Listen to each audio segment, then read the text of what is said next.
Welcome back. Environment experts are emphasizing the need to galvanize efforts in restoring the degraded ecosystem in line with the UN Declaration of 2021 to 2030 as a decade of ecosystem restoration. The experts who spoke at the 19th edition of Chief S.L. Edu Memorial Lecture, which held in Lagos, charged the youth to take the lead in this highly needed ecosystem restoration to save a world which is already ravaged by climate change.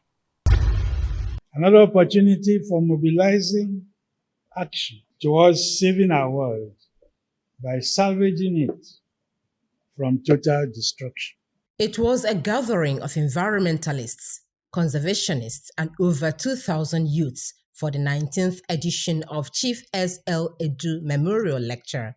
The forum, instituted nearly 2 decades ago as a rallying point for germane public discourse on topical environmental issues of national and global interest.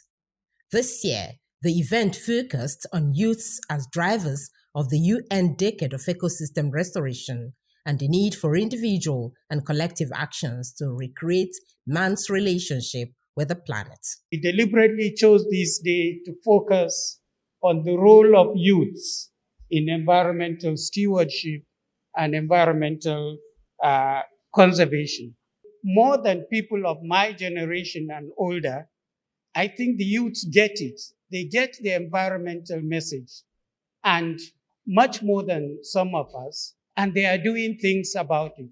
So we hope in this lecture, you will hear about some examples across Africa and specifically back home in Nigeria of youths actually showing what you can do in order to address environmental conservation as a youth and what they are doing.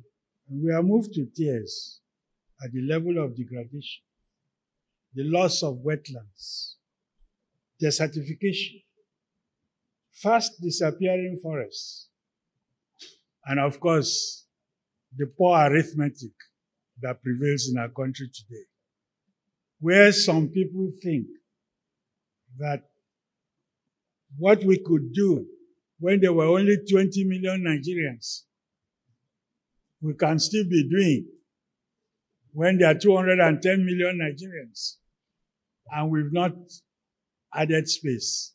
The earth has not increased, Africa has not increased, Nigeria has not increased. The need to implement existing environmental policies across Africa and also stop gas flaring took center stage as speakers harped on why humans must care for the environment to prevent global health crisis.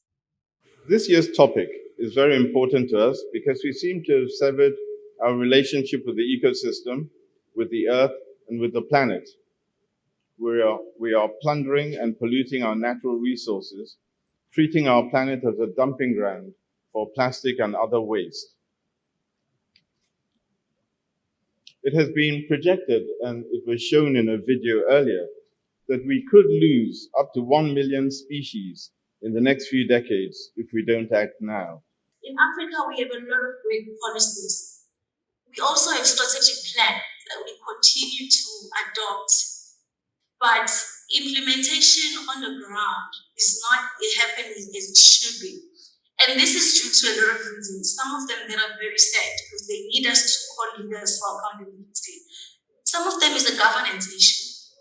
The second of them that we are all aware, unfortunately, in our continent at large, is corruption.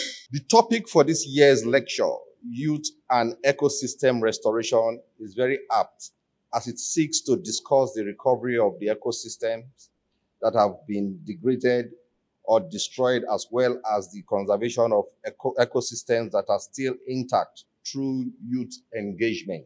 Ecosystem restoration is the practice of renewing and restoring degraded or damaged habitats by active human intervention and action. Nkoli Omodu, AIT News, Lagos.